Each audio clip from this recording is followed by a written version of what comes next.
You've seen them, right? Popping up everywhere, these little wool or plastic balls that promise to totally change your laundry game. But what's the real story? Are they a smart, eco-friendly hack? Or are we all just getting suckered by some really good marketing? Well, today we're going to separate the facts from the fluff. So this is the big question, isn't it? The one that probably got you to watch this. You hear these huge claims, your clothes will be softer, they'll be less static, and your drying time will be slashed. But that little voice in the back of your head is probably asking, is this for real? We did the digging to find out. All right, let's just get right to it. The short answer, no, they are not a scam. But you got to pay close attention to that phrase right there for their core functions.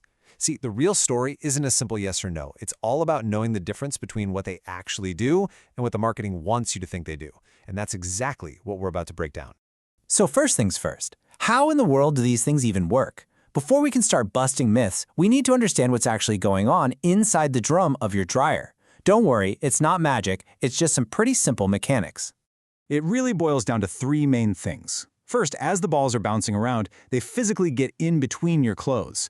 This stops that giant wet clump from forming, you know the one, and it lets the hot air circulate way more easily. Second, they're kind of like tiny little masseuses for your laundry, just constantly patting and tumbling the fabric, which breaks up stiffness. And third, and this is a big one for wool balls, they soak up a little bit of moisture, which helps fight that super dry air that creates static cling. But here's the thing, not all dryer balls are created equal.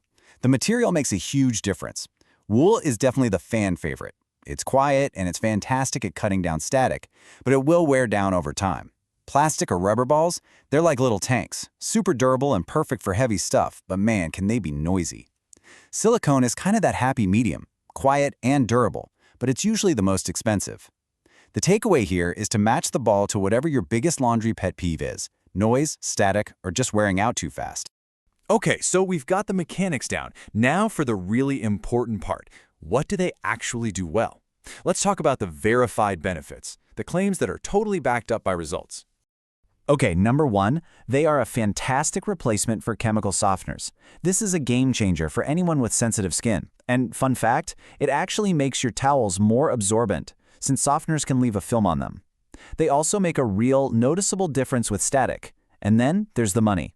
A set of wool balls can last for over 1,000 loads. Seriously, compare that to buying box after box of dryer sheets. It's a no-brainer for your wallet and for the planet. All right, now for the fun part. Let's dig into the claims that get a little, well, exaggerated. This is where the marketing hype machine really kicks into gear, and where we need to be smart about separating what's real from what's just fiction. And here it is, the big one, drying time. You'll see ads everywhere screaming that you can cut your energy bill in half by sloshing your drying time by 40, maybe even 50%.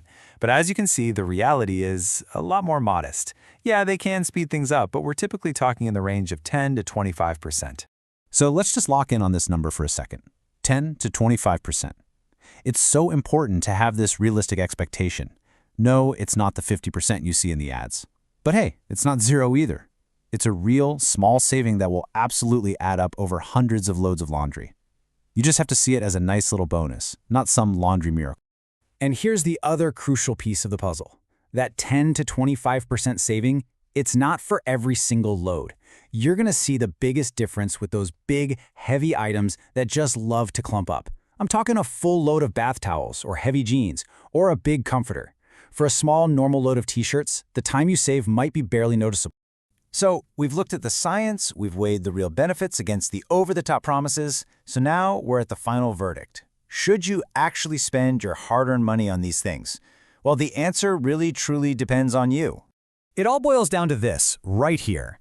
Are they worth it? Absolutely yes. If your main goal is to ditch chemical softeners, cut down on static, and stop buying disposable dryer sheets. But if you're buying them only because you think you're going to magically cut your drying times in half, you're probably going to be pretty disappointed. The best way to think about dryer balls is not as a magic wand, but as a simple tool. They're a durable, effective replacement for stuff you'd otherwise just throw away. Their real value isn't in one single dramatic result, but in their consistency and sustainability over the long haul. And hey, if you do decide to give them a shot, here are a few pro tips to get the most out of them. First, don't be stingy. Use at least 3 for a small load, maybe even 6 for a big one. Second, pick the right type for your needs, like we talked about earlier. And finally, remember, no dryer ball on earth can fix a clogged vent. Making sure your dryer is clean is still the most important thing you can do. So there you have it. Dryer balls are legit. Their real benefits just happen to be a little quieter and less flashy than the marketing claims. And it kind of makes you wonder, doesn't it?